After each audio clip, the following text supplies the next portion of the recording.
Okay. This is the second video, and going to, I'm sharing my screen, but I'm just trying to, okay, here we are. So I'm live in the group. So I just need to, hi, isn't that the coolest like image ever?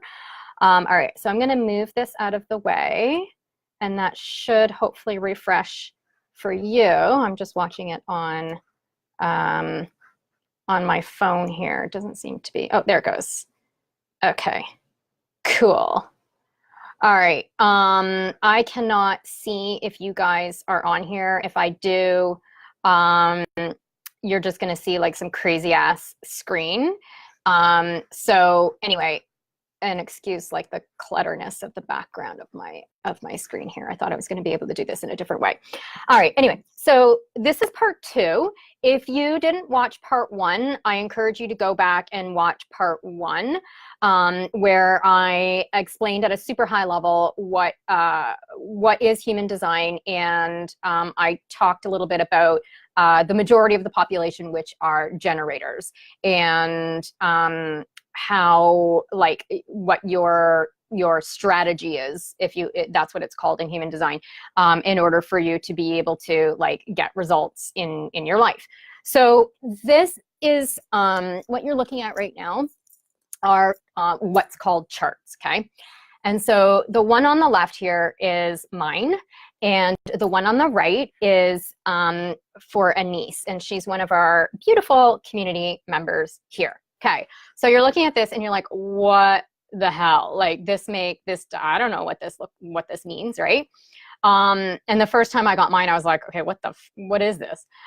So again, very, very, very high level, because this is a complex system.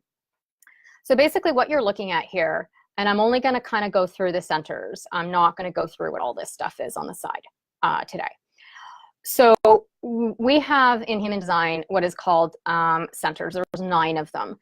And these are these like triangles and squares and stuff that you see in the chart. And they kind of look like chakras, right? Like if you look from up to down, like those are sort of like the chakras there. And then there's a couple additional ones here on the left and the right hand side of the body. And I'll quickly go through which each of these means, and then what the colored and the white ones mean. So this is your crown. So right at the top of your head. I don't know if you guys can see my mouse or not. Well, anyway, so the triangle at the very top of the head is the crown. The next one is the crown is where you get like inspiration, pretty much. And this, the green one here in my chart is the mind. So this is like how you process thoughts. This one here is the throat. This is all about communication and bringing your desires to life. The one in the center here, that's white. This is your self or your identity. This one down here, the square red one, is your sacral. And the bottom brown one here is your root. Now, if we go over to the right here, this one, this triangle brown one, is called your solar plexus. Or your emotional, and the little red triangle is your will or your heart. So it depends on like the chart and who did it and all that kind of crap. So they might have different names. Mind also, I've seen it called Anja. I might be pronouncing that wrong. And then the one on the left here, this triangle on the left, is your spleen center. Okay. So what does white mean and what does color mean? So white basically means what they call it in human design is it's undefined, and the colored one means it's defined. So again, I'm going to have the caveat here that I am literally new at this, and so as I learn more about this, I'll have much better and deeper explanations about what all of this means. But what I understand is that if you have an open center, or an undefined center like this, like I do, it means that you are you're very subject to conditioning, and you do not have a consistent way of processing whatever is to be processed in this particular center. So for example, for me, when it comes to like inspiration and ideas and questions and all that kind of stuff, I'm wide open. I'm literally like a freaking satellite dish. And so is Anise. And what that means basically is I like literally get inspiration from anything and everything. And without me knowing that about myself, I literally was taking on every single person's idea. Like I'd read a book and I'm like, oh my God, I'm going to do a program on this book. It was just like this constant download of information and inspiration that I would just like puke out at any given moment rather than being discerning about it. And now I understand that. I understand that like inspiration for me is not consistent and it can come from all sorts of different places.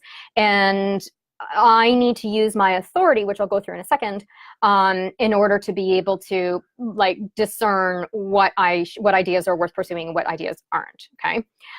Something that is colored in and defined, it means basically that I have consistency, or you have consistency in this particular area, or you experience things in a consistent way all the time. So if we look at my open self, my open identity, what this basically means is that I really literally do not have a sense of who I am. And it's really kind of fascinating because I come across as extremely confident and is extremely certain of myself, but that comes from different areas of my body and not necessarily here. And what this means also is that I am very subject to other people's personality. And when I was younger, when I was like a teenager or whatever, I used to like take on the personality of the other people who I was with. I never really had a true, solid sense of who I am. I'm just taking a sip of water here.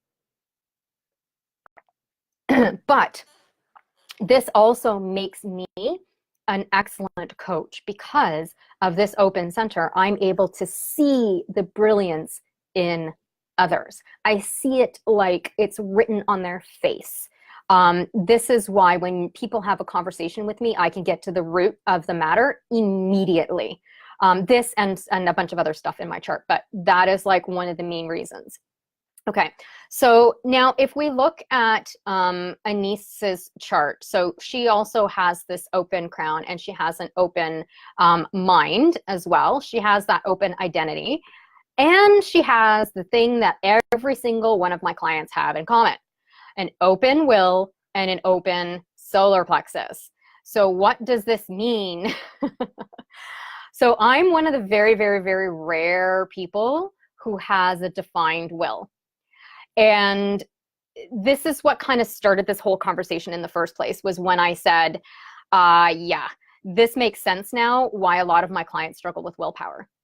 So if you have this open will, which you probably do, since like 7 out of 8 people do, willpower is not where you get your power from. This also means that you have probably a hard time raising your rates or charging what you're worth, or like sticking to anything to do with like self-care.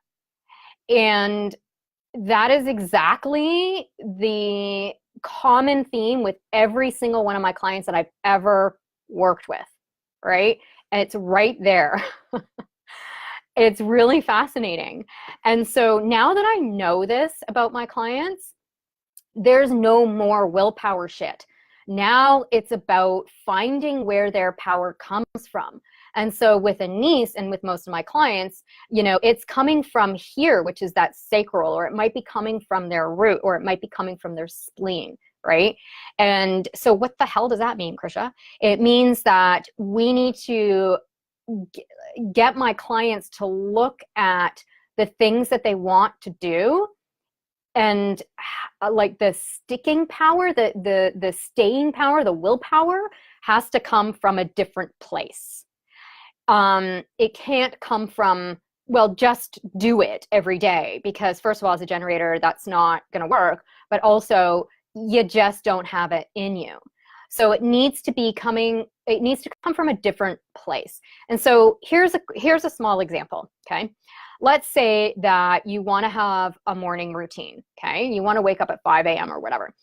People with an undefined will here will do this to prove to others that they can do it. That's where that comes from.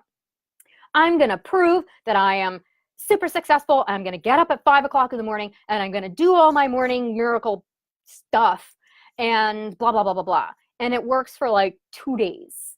If you even get started.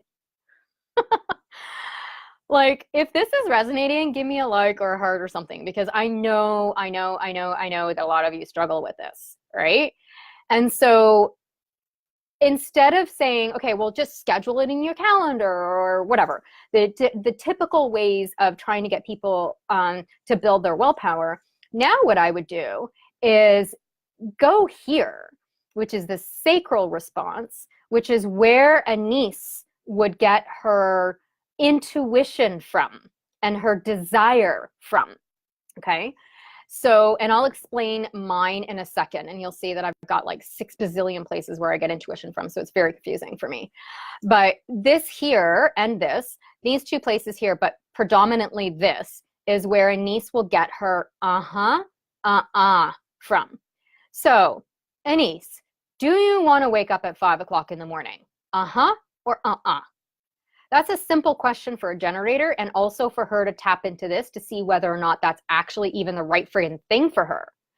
And then if she has an now we know, okay, cool. So waking up at 5 a.m. is good for her. She really enjoys that. All right, Anais, at 5 a.m., do you want to meditate or do you want to exercise?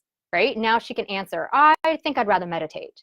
Right? Now she's using that sacral response to decide what it is that she wants to do at 5 o'clock in the morning.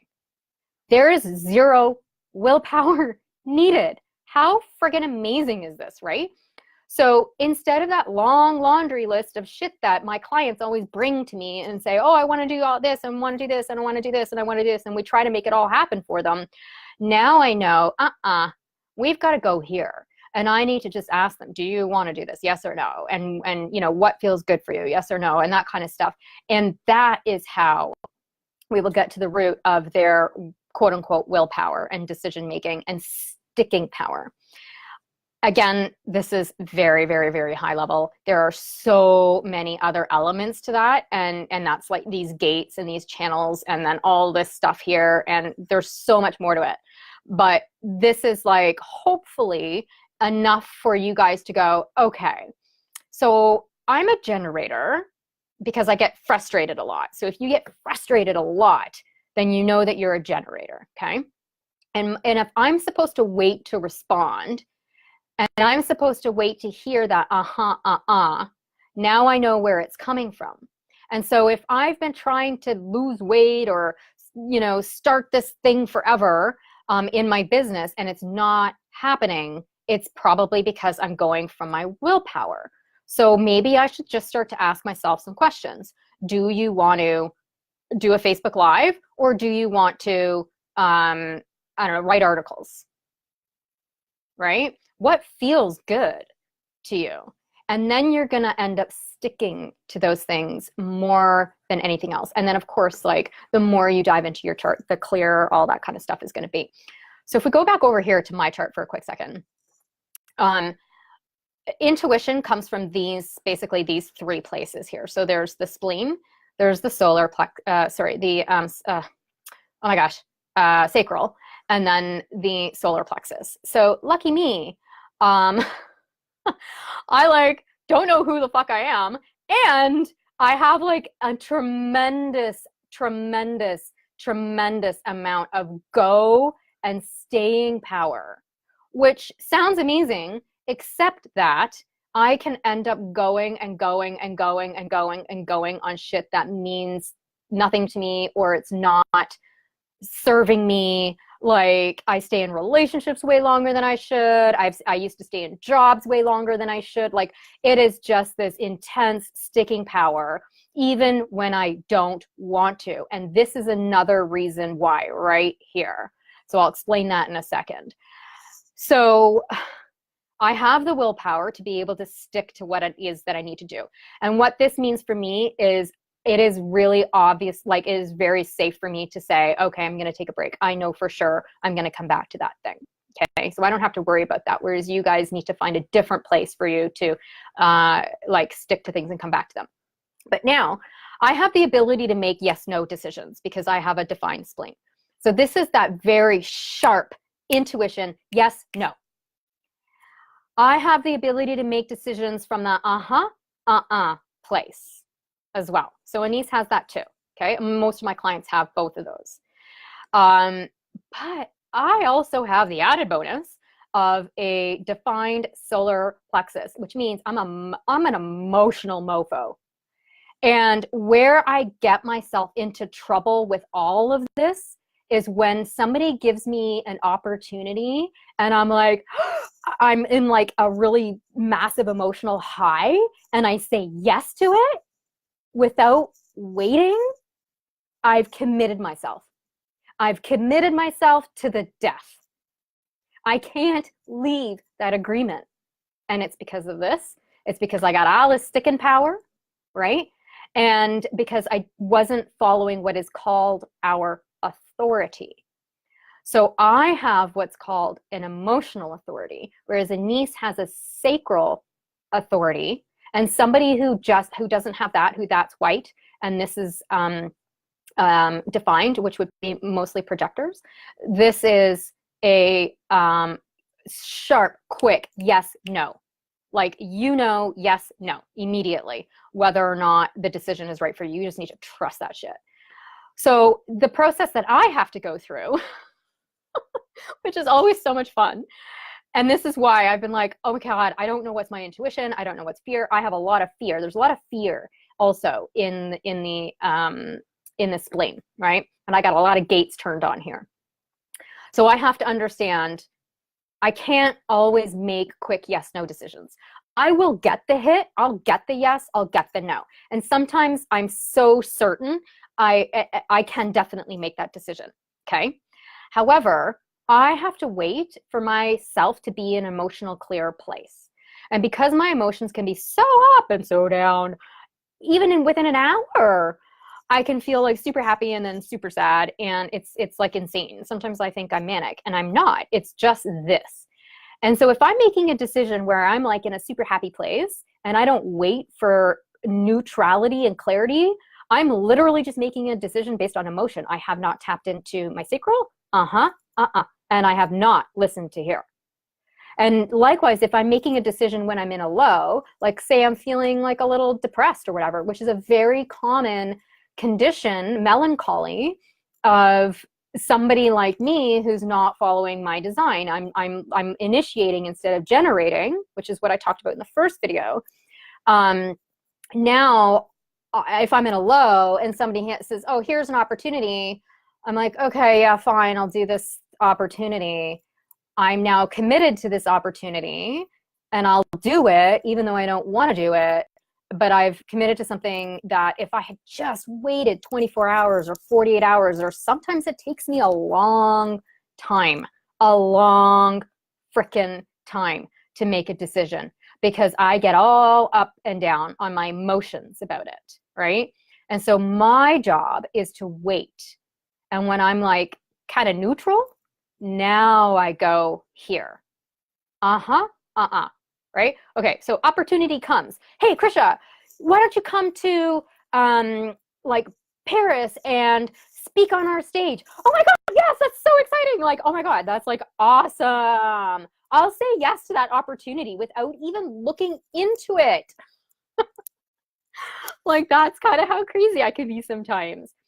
And then let's say the next day I'm like, oh shit, I don't even know this person, or I don't really know all of the details. And oh my God, oh crap, I just found out I have to pay for this, or whatever. Like, I make a decision on that initial high rather than waiting for let me think about this. Give me more details, please.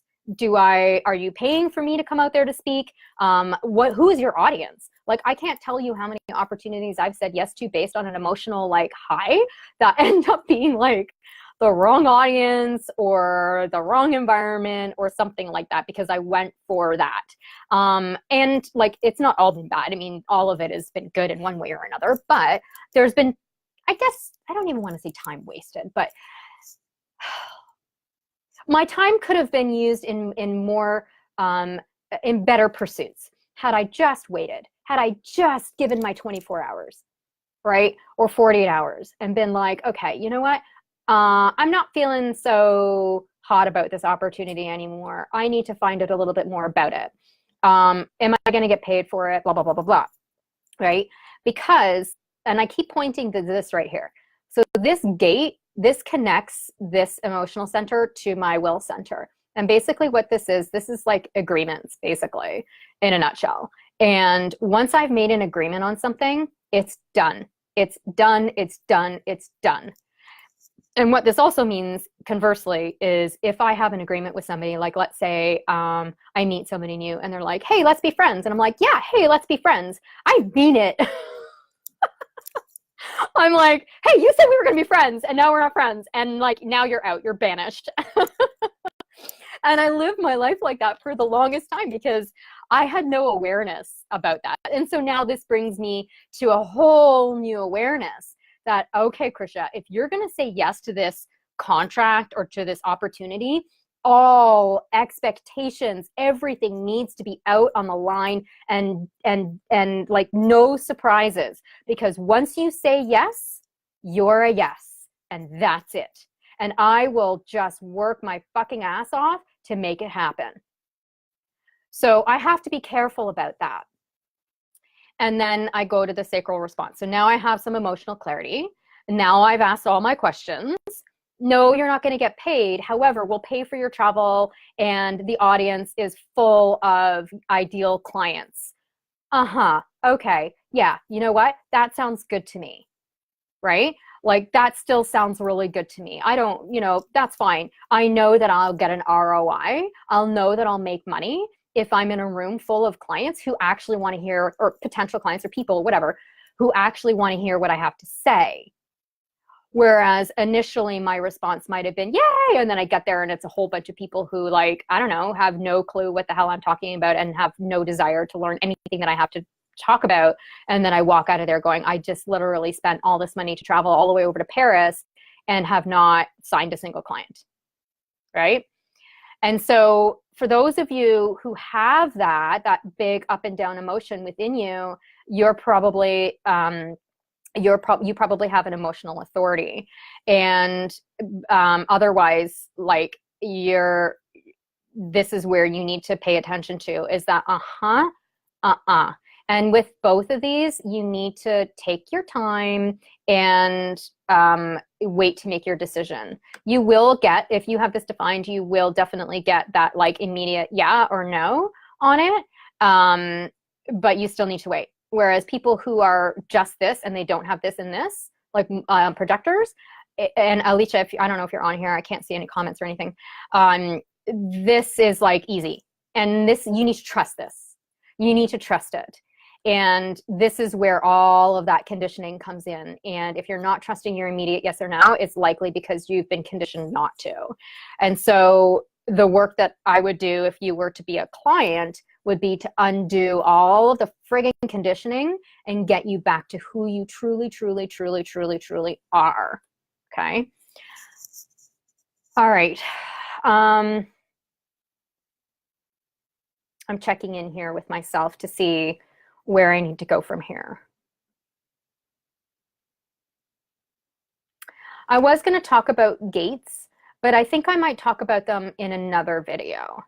So there's a couple of gates that all of my clients have in common that I looked at across the board. And while Anise isn't a client of mine right now, I was looking and seeing, okay, well, does she have any gates that are in common with my other clients? And she does, which is 48. Now I have 48 and 50 and 50, and like quite a few of my clients have these two gates, right?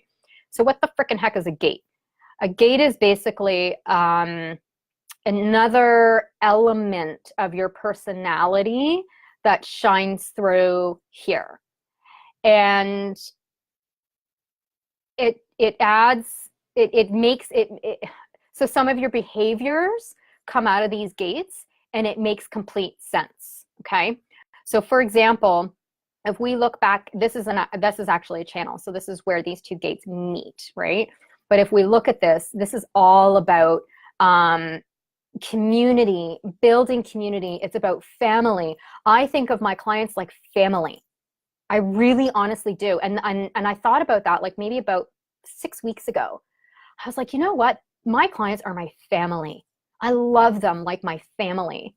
And I didn't even know about this at that time, right? And the whole agreements thing, like why do people break their agreements with me? Well, because maybe I wasn't being clear on all of that. So this is something that's like important to me and consistent throughout my entire life. And it's very critical for me to know this, because now when I enter a relationship with somebody, whether it's a client or whatever, they need to know, first of all, that anything that we agree upon, including our coaching contract, means everything to me. And if you say you're going to do something and you don't do it, that's like a slap in the face for me. And so obviously that's my thing. And so I'm not going to like punish my clients for not doing that, because they might not have that will center. They might not have this same thing, right? Like that's where this whole thing comes into play with your relationships, because now I can have a deeper understanding of how I need to communicate. This is actually exceptionally important for my team. My team needs to know this about me, right? And so that we're all on the same page about things. It is critical for my team to know that I'm a generator and that they need to ask me questions for me to respond to. They cannot come to me as a leader and ask me, Krisha, what do you want to do about this? They have to come to me and say, Krisha, would you like to do A or B? And then I can make a decision and we can move things really, really fast. Whereas before, I always had assistants and people on my team who were asking me what I wanted to do. And I was like, and then I felt like the worst leader because I couldn't answer in that language. But if they said, Krisha, would you like to do A or B? Then I can answer. Now we have a clear direction and I can lead from that space, right? I think I'm going to stop here because this one's been, I think I've been on here for like a half an hour or something. So it's a lot of information, right? Like a lot of information. Unfortunately, I don't think I can turn off share screen. Oh my God, there's a lot of people watching. Hi guys. I don't think I can, sorry for that craziness on the screen. It's going to show up in a second. I don't think I can go back to seeing my face, but I'm going to go back and read all the comments because I can't see them right now. So I'll go back and respond to any of your questions and anything like that. If you want to learn more about this, let me know. I would be, obviously you can tell that I'm very passionate about this and I really want to learn more and I really want to be able to share more about what all of this is. And there's like so much more to it. Like these things alone is insane. These little numbers on the side is a whole other level. These are all planets. Like there's so many complex layers to this that I haven't even scratched the surface of. But I'm at the point where I feel like I understand enough about, especially about the commonalities between my clients, that I can speak confidently about this and, help people at this level. And I think just by me being honest and truthful about where I'm at with it, it's a work in progress. And, like if I'm wrong, I'm wrong. Oh, well, like we'll all, as I learn, I'll share. So if you want to know more about this, please leave a yes in the comments. Definitely something you want to learn more about. Then what I can do is I can go into the gates that all of my clients have in common, because what this does is tell us where your frustrations are specifically. So as a generator, going back to that, generators will feel frustrated. Projectors will feel bitter, right? Manifestors will feel angry, right? So there's different emotions that you guys are going to experience when you're not living your design. And all of these little gates are going to tell us exactly where and how you feel that frustration, where your fear is in these gates, and what to do about it. And it's absolutely fucking fascinating, and excuse all the F-bombs, but like that's how I roll. So if this is something that you are interested in learning more about, please let me know. leave a comment, and I encourage you all to go back to the first video, watch that one again, watch this one again, and then let's have a conversation about this. And also, like, let me know what else you want me to talk about, because that way now I'm responding to what it is that you want to hear, and it is my mission and purpose on this planet to serve humanity at this level, and to help people with their lives, and to live like a delicious life. So I'm happy to say that I am actually 100% truly on my right path. And I'm very, very grateful that I found that out on my own. And I'm very excited to show my clients as well where their purpose is, where their path is, and get them on the right track, and get them really truly living who they are, and helping them undo all of the conditioning that they have been experiencing. And the beautiful thing about this is that now we can focus on like what's actually conditioning, and what is actually them, like maybe not living out their design, right?